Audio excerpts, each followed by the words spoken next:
All right, before we jump into today's podcast, we want to give a quick shout out to today's video sponsor, Wedgwood Cove.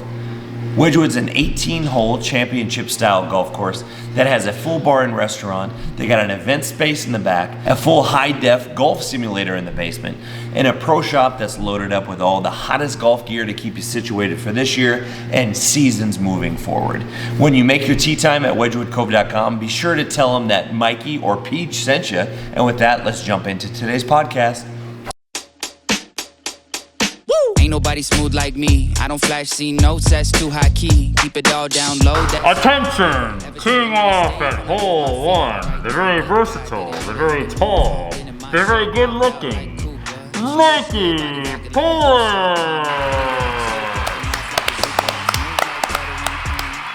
Teeing off with him, his partner is number one man, the left-handed guy.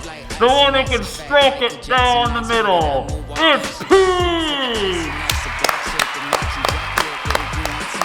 Welcome, everybody. Welcome back to episode 9 of the Public Course Golf Podcast. We are on location yet again at our favorite golf course, Wedgwood Cove. We're down in the basement. You can see behind us. It's not fired up right now, but you got the simulator behind us. There's over 100 golf courses you can play if you ever come to Wedgwood in the wintertime and play the simulator. So we're set up shop downstairs. As we showed you last week, let's give you another quick little tour if this is your first episode with us. So you got the simulator behind PJ right there. And we'll go this way. You got a little golf practice net over there. Couches, tables to hang out. You got PJ again. You got TV, I used chairs. to be in the Price is Right. He was Vanna White's for a while. Vanna White's, no, not Vanna White. It's PJ White. Barb Burker's, one of his girls, but I was the guy. Was it? Wait, what one was? Wasn't Vanna White the one that changed the letters on what show was that? Yeah, that's Wheel of Fortune. Stupid. But no, we're talking about like me on Price is Right, Paul Johnson. Showing off the goodies. Yeah, but you want my goodies. You want my goodies? Yeah. My goodies. All this beautiful furniture. There's a lot of furniture down here, actually. You can house a lot of people. You got TV, couches, cooler. You got your own private bathrooms. Which we talked about last episode. Check out the bathroom episode. We're going to leave that episode linked in the description box down below. Shit. It's the shit. Yeah. I like that. Well done. Yeah, well, I tried my best. Talked about our favorite bathrooms, the characteristics that make things A good really bathroom. good bathrooms. We're not going to start this. We're not going to start this episode with bathroom talk. Let's move on. If you want to hear the bathroom talk, Go be to sure the last to hit episode. the episode in the description box down below. So now we're back at Wedgwood. It's a glorious time here in Minnesota. We're in the 70s, 80s. Golf is in full swing. There's a lot of hope. There's a lot of hope. We are yet to get out and play, though. Well, but when we do, we're ready to go. We're ready to rock and roll. I've played once in Minnesota and then once in Florida. That episode aired last week on the regular Mikeypolis channel. Playing down in Florida was a really good time, but I am so excited. There's nothing like playing golf in Minnesota in the prime summer like this. No, there isn't. Yeah. We're almost to. We'll get out and play. Hopefully, by the time you guys see this, we have a round under our belt, and then we can touch base the next episode. If we don't, we've failed. We did. Yes. So we'll make sure that happens. But last week we are going to kind of bring into this week's episode a recap and full kind of talk about the Minnesota Wild, the Minnesota Timberwolves, the Minnesota Vikings draft. Which was, I drink the purple Kool-Aid, but it's very successful. But you know what? Not everybody agrees with me, so we'll talk about it later. So we're going to jump into that in the second half of this podcast. But to get the first part going, we're going to go with a crowd favorite, kind of a podcast favorite of our top 5 slang terms in golf.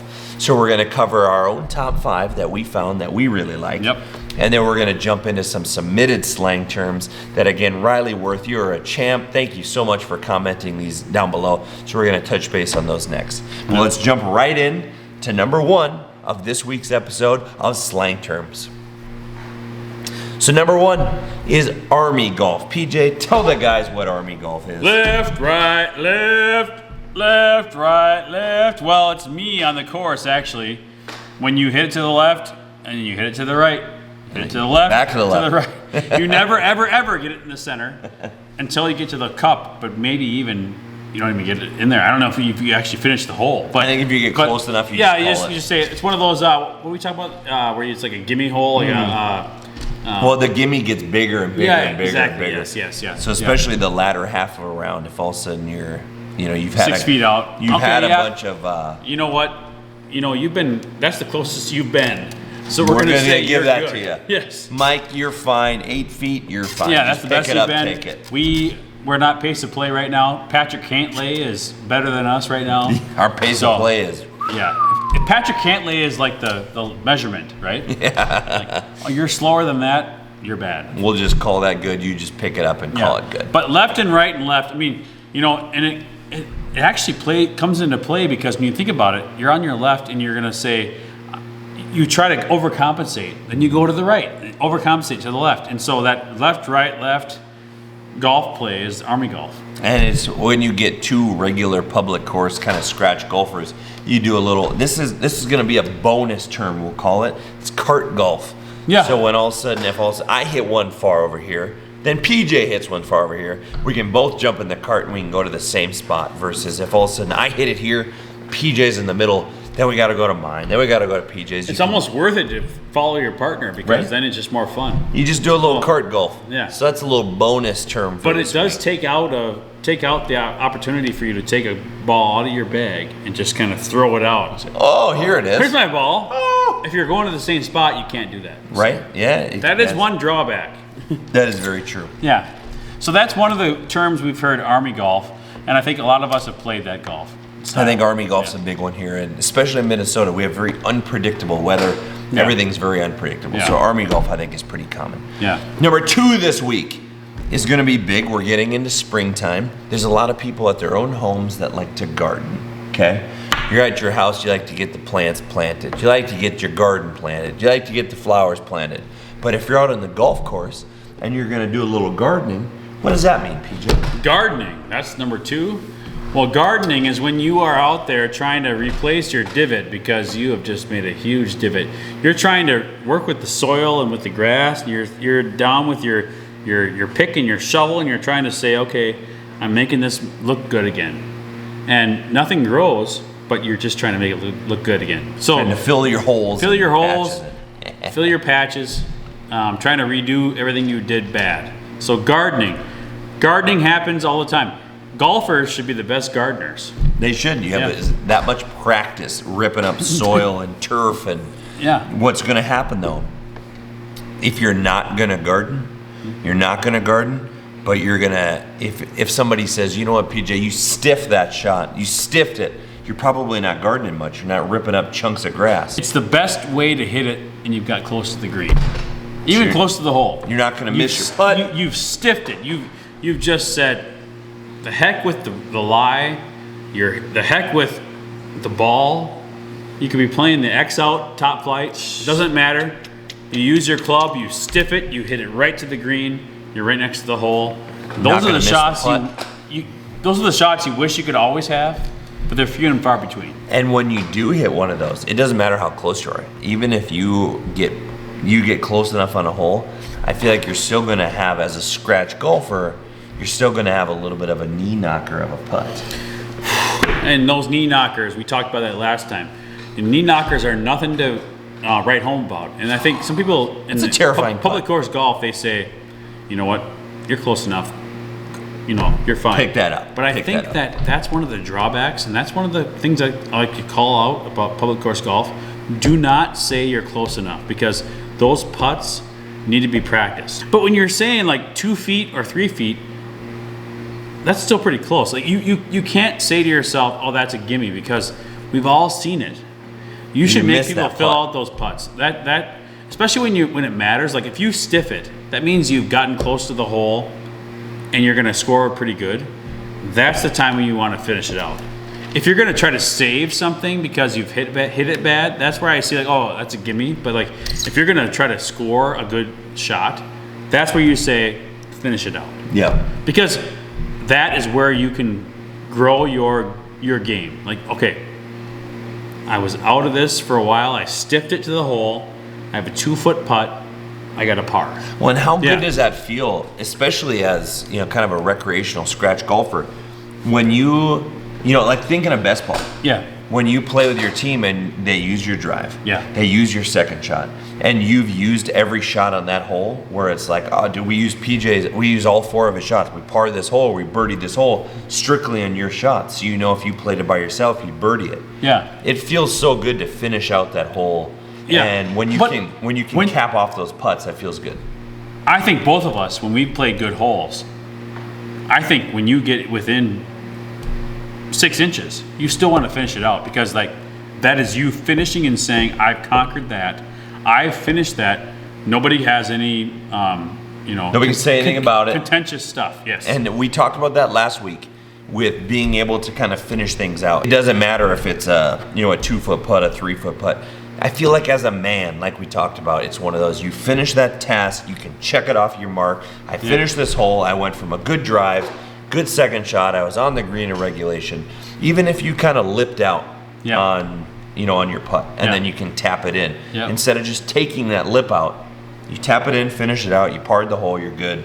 It always feels so much better. And if you can do all of those shots, so like some people when they lip out, that was their par putt, and they say, oh, that's my par putt. But if you lip out on your birdie, you tap it in, that's a par. Like you can say to yourself, I hit every shot that I was supposed to, and I made it in regulation. And I think a lot of public course golfers and golfers in general like to try to like kind of, kind of like to skimp those rules and say, you know what, I feel like I should have made that. Yeah, I should. So we'll count it. I know if I did it again, because typically if you miss a putt, we'll say a 2-foot putt, one of the knee knockers. You miss a knee knocker putt, and then you go up and you hit it again. Probably and you make it the second time. What is it like? I remember we looked up a statistic of that. Yeah. It was like 90% of the time you'll make that putt a second time. Yep. So it's very easy to be like, well, let me just putt it one more time. If I make it, it's good. Yep. And we've talked about this kind of in almost every episode. We've touched base on it. But I think the idea that you can even do it a second time gives you the comfort of saying you can do it. Like, what if it was like you can't do it? I think golfers have, kind of been predisposed to saying, if I miss that, I can try it again. Mm-hmm. And it's okay, and everyone accepts that. So, like, what's acceptable in the course and what's not, that's tough, because on a public course golf situation, you want to say, okay, you don't want to hold people to a certain standard and say you can't play if you can't do it in one putt. Yeah. But you also want to say to yourself, we can also hold people to a standard to say, what is your actual score? Yeah. And so it's almost like 2 separate scores on our scorecard. Like, what's your actual score and what's like your paper score. extra putt score, you Right. know? And it's still it's good to practice things. Like, if you miss it, it's great to practice it again. But like, don't go home and say to your friends, like, I shot under par when you actually didn't. Right. When you know you really were 12 over. Yeah. Right. Because you had 12 extra putts and you made them the second time, which good. That's great. And you got the extra practice, which is great. But as you get that practice and you start to get those shots dialed in, you don't have to redo those. And what happens is you start to, I feel like you get that repetition, you get those shots in, and what happens is that dog freaking hunts. That dog will hunt. That brings us to number 4. The dog will hunt. hunt. Dog will hunt. PJ, talk about that dog will hunt. Well, the dog will hunt is when you are playing that hole and every shot is chasing that pin. That dog is going to hunt. It's like, you know what? Every shot is like a bird you've shot, and the dog goes and retrieves it. Yeah. That is where you wanted to hit it. And you can see where you went. There's no lost ball. You're playing you can see every ball you've hit. You can see where you're going to go to next. Everything's going to work out. And I think that's where that dog will hunt, because it's like, you know what? This is not going to stop me. I'm going to score. This is going to happen. This is going to be my hole. There's not second guessing or like an uncertainty. That dog's going to hunt. You're going to go. It's kind of like when you're dialed in. Think about sports. Like when there's like when you interview guys after basketball. I was in the zone. I felt like the rim was this big. Yeah. So like, there's been times when you run on the golf course, it's like, that dog is gonna hunt. Well, it feels good. That's one of the best feelings when you're out there and you're in that much of a rhythm where you feel like the cup is, instead of this big, you feel like the cup is this big. You Yeah. can just make everything. And even all the spots, like all the fairways are this big. Yeah. All of the greens are this big. Everything feels like this is natural for me. No problem. That's Yeah. a midsummer round of golf right there. Or Or sometimes it can be with you like to think that's the end of summer, Yeah. but with golfers, it could be any part of summer. That's what's so It's frustrating so about it. Like up, you could be down, like and in up, June, your down. first time out, that dog's gonna hunt. It's like, how is that gonna happen? and then your next round out, Your dog is shooting like triple digits. Your Your dog dog's is injured. sleeping. You can't even. your dog's sleeping. Your dog You're is not like, getting up. yeah, He ain't your dog, hunting. yeah. He ain't hunting. No. You know what he's not doing? He's not waking up with the sunrise. He's No. not dew sweeping. He's not being a dew sweeper. A dew Which sweeper? brings us to number 5. That's dew sweeper. PJ, tell him about a dew Dew sweeper. sweeper, not deuce sweeper. Someone who sweeps deuces is me, cleaning He's after a my big dogs dew in the sweeper. backyard. That's and I deuce can't anymore. Sweeping. R.I.P. to Bella. I can't dew sweep anymore, Yeah. which I'm fine with. But PJ, tell him about a dew sweeper. So, speaking of which, Common Man Dan Cole, KFAN, he should shout us out because he's a dew sweeper at Prestwick Golf Course in Woodbury. Him and his backwards Kangol hat. Yeah, he is with his teeth. He's a good guy. He's the first guy out on the course. I've been to Prestwick before, and they've told me that he's the first tee time out there. Every time. Yes. So that's the dew sweeper, the first person out on the course. And you can see the dew, the water just, kind of just almost like a waterfall. And if you're out the first thing in the morning, I'm sure it's cold, but you are the first one to kind of, break in what's Course there. for the day. We should try it yeah. one time. Let's try this summer. We should. Let's try to dew sweep one day. Oh, Like, yeah. whether it's you're whatever hole staying it is, here, yeah. whatever it is. Yep. But let's try and dew sweep Wedgwood one time this summer. Be the first tee sheet, Yep. first name on the tee sheet, and set the mark for the day. I wonder what it does to your ball. I mean, I wonder what it looks like with like the fog kind of lifting. I'm sure it's beautiful. I'm sure there's something to that's not even about your golf game, just by like the art of it. It's just, I mean, there's been a couple times I haven't necessarily been the first one of the day, but I have played early enough to where there is dew on the grass. It's still wet. Like, you start off the day with almost like a long sleeve on, and then at the turn, you're in just a polo. Yeah. There is something very special about playing that early in the day. And it's like you're awakening nature with your golf ball. And golf is so much, when you think about golf, it's like of the earth, of the grass, of the different, elements out there. Yeah. If you're awakening with the golf ball, it kind of feels like you're part of like nature. Right. I can imagine that's so beautiful. I can also imagine it being like your golf ball is kind of slow because nothing's It's wet. been- and- yeah. Mhm. Yeah. Yeah, it's one of those. It's really fun. There's something magical. I feel like maybe you don't play golf, but like I feel like that's one of those things you're only gonna understand as a golfer. And there's plenty of people I know that are super early morning people. They're in bed at 8, 9 p.m. They're up at 4 or 5 a.m. Like my They don't dad. have kids. Right, or even my dad, like he wakes up I think at like 4:30, 5 o'clock every day to go to work, and then he's done so early. But it's one of those, like there's something magical about the morning, and it makes it that much more magical when you're doing it on a golf course. If you can be the first one out, Yeah. you come back in, like you have your coffee as you're going to play. Sure. There's something special about it, and I think we should try that this year. I think. Well, yeah. So that's going to bring us to our submitted slang terms of the week. We got, again, courtesy of Mr. Riley Worth. You're a stud. Can't wait to have you on the podcast. Can't wait to have you back on the mainland of the U.S. We're going to both go out and play some golf with you this summer, which is going to be a great time. But number one of the submitted slang terms of the week is Big Bird. Big Bird, there's two pretty much that come to mind. You got Birdie, Yep. it's a medium-sized bird, but you got kind of a big bird. There's two big birds. PJ, tell them about a big bird. Well, it's like an eagle That's or a big an bird. albatross. Albatross, So, even a bigger bird. yeah. So you've talked about that before on our past episode. Wilbur. Yeah, Wilbur the Shout out albatross. Wilbur. Yeah, yeah. Albatross Airlines. Yes, but it's when you really hit a shot that is beyond your, wildest dreams. You're on the green for a great putt that you can never even imagine. You get albatross or an eagle, and eagles are very far very few and far between. At least for me. I mean, you have to put. You have to really realistically. Everything's got to be perfect. You have to hit your second shot on a par 5. You got to let that dog. You got to let that dog. It's like 2 drives. It's like the dog got to hunt. Yes. To a knee knocker putt. Yes. You have to let your dog hunt to a knee knocker putt to have an eagle opportunity. No elephant's ass. No elephant's ass. You can scratch that hole off to get an elephant's ass. But if you hit. An albatross would be on a par 5. You hit your second shot, and you happen to hole out on a second shot.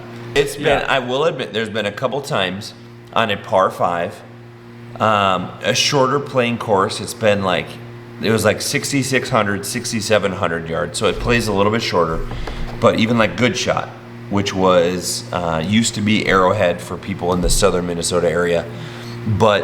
There is, it'd be 1, 2, 3. I think it's hole 5. It's a long par 5. Okay. And I rolled it onto the green on a par 2, or it was a par 5. I rolled it on my second shot with my 3-wood, and it was probably a 3-foot putt, but it was very close. So knee knocker putt. But it would have been if you make that second shot, which typically it has to be kind of a shorter par 5. It's pretty rare. Yeah. On a 7,000 yard plus golf course, to be on the green in 2 on a par 5 is pretty rare. Yes. Like think of 18 at Wedgwood here, right here.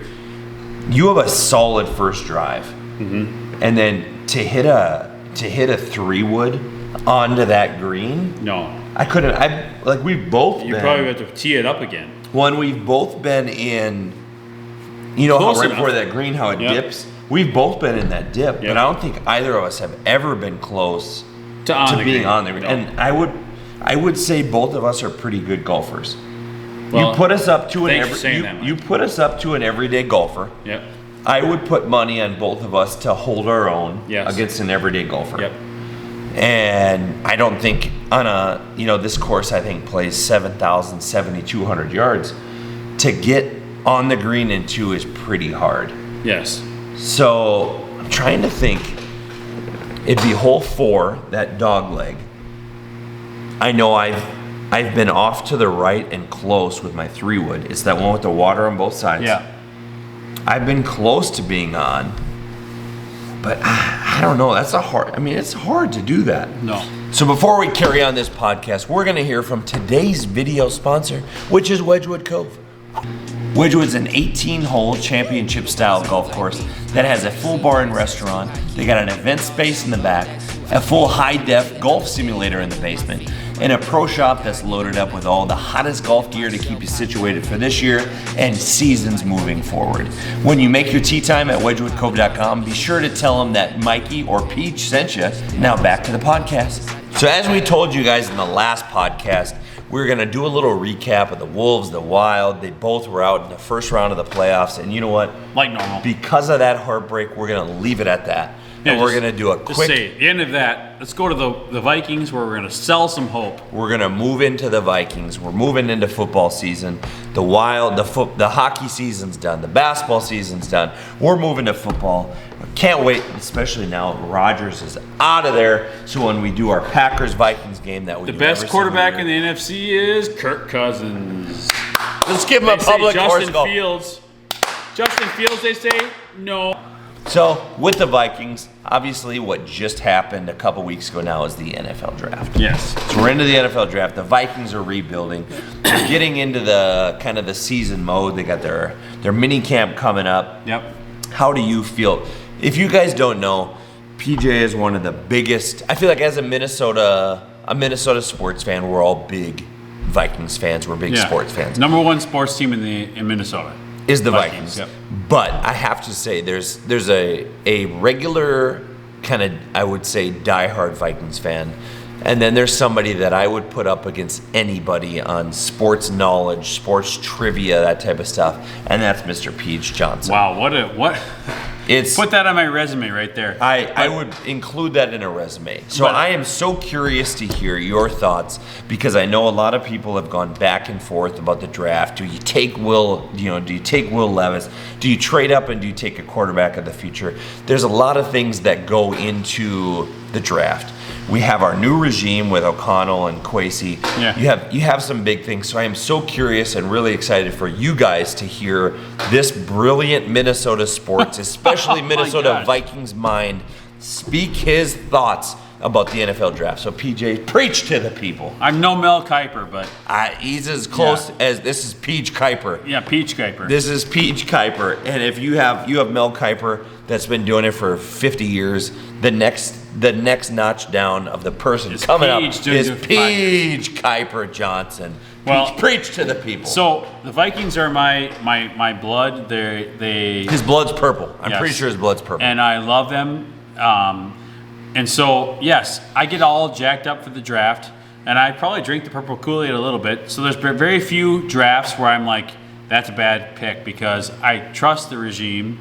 But especially this year, we have a lot of needs in the draft. We have a lot of needs. We need interior defensive linemen. Yep. We need cornerbacks, because we're losing Patrick Peterson and Cam Dantzler. So we need defensive corners and safety help. Which we made the trade with Arizona before the draft to bring in Murphy. Was it Byron Murphy? Yeah, but bring in somebody else. He's good, but like we haven't drafted somebody who's like been a cornerstone. Nobody works out. Every single corner we draft has been trash. Yeah, whether they've gotten into off the field bullshit or whatever it may be, nothing has worked out.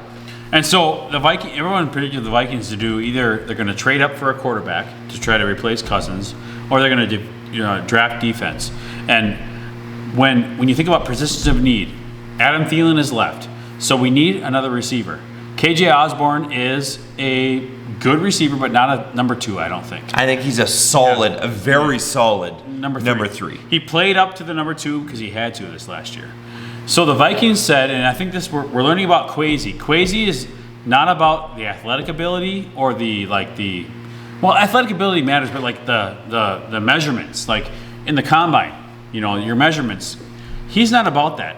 If you played and were successful and contributed on your team, that's what he's concerned about. So like our first round pick, Jordan Addison, top receiver. With receiving yards after catch, all that stuff, that is what he is. So Kwesi's like, okay, this guy is productive.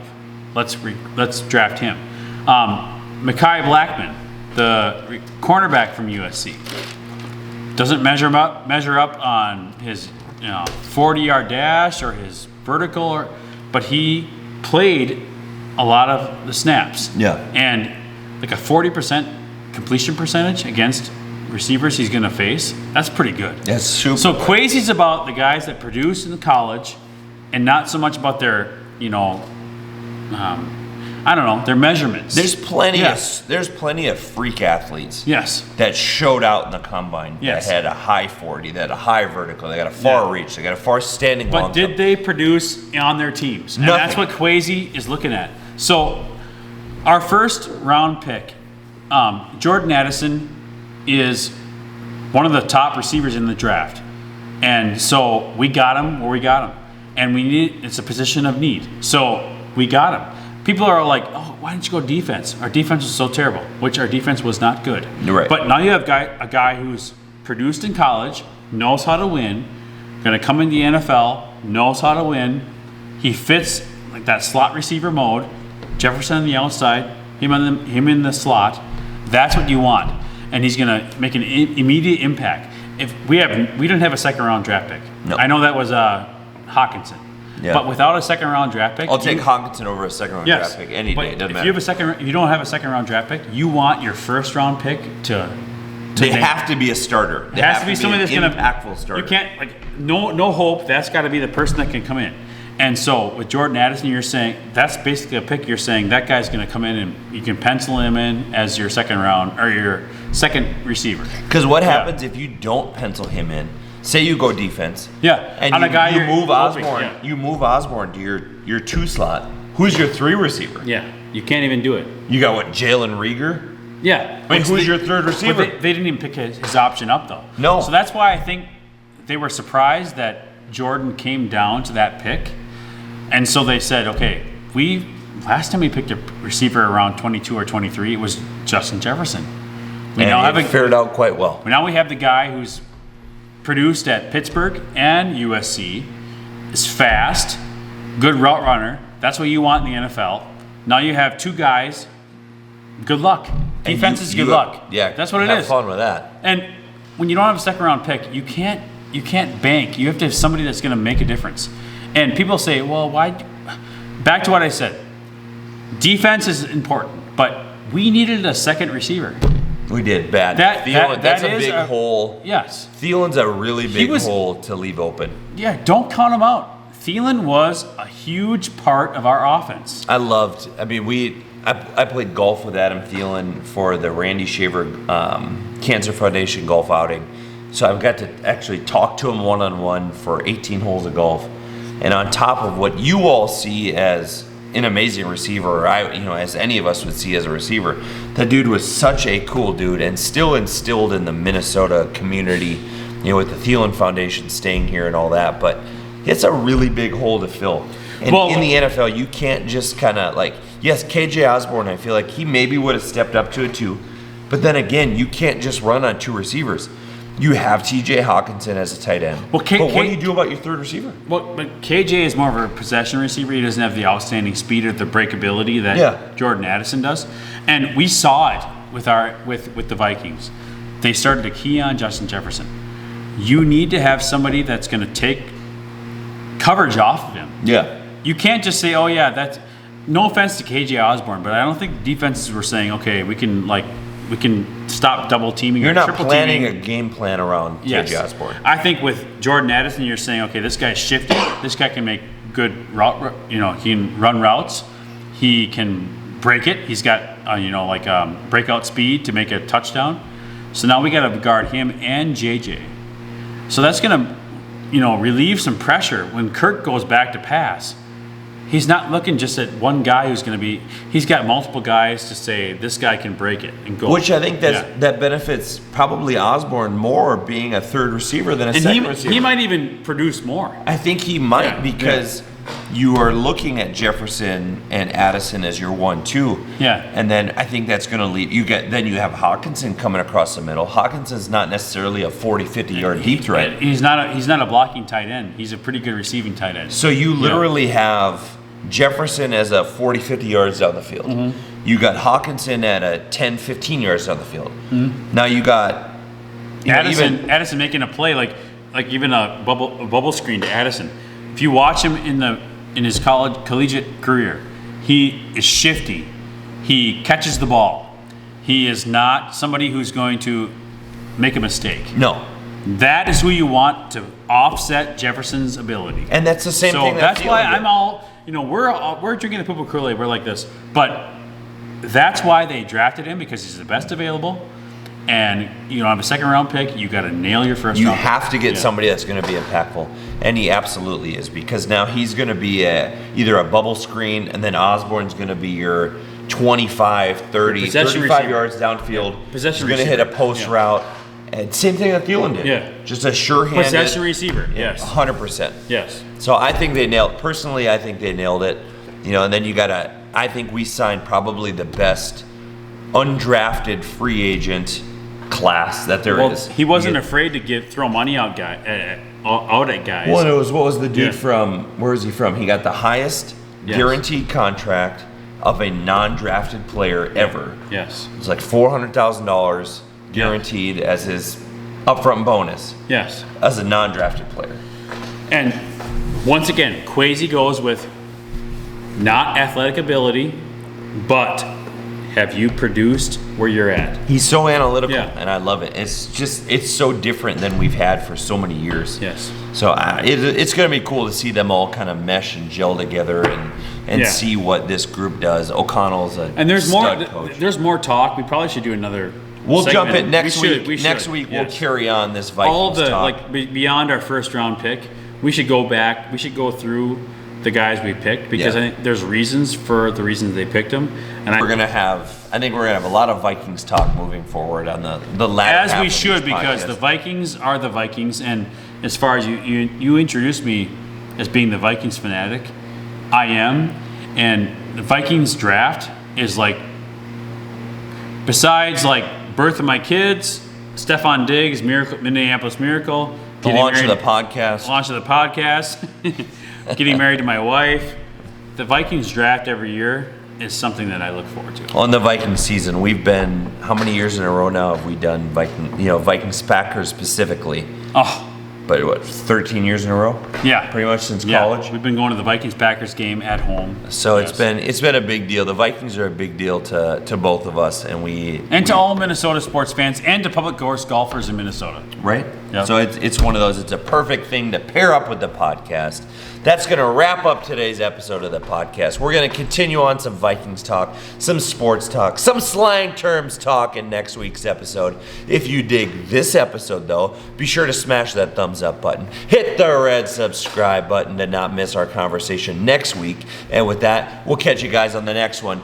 Bye!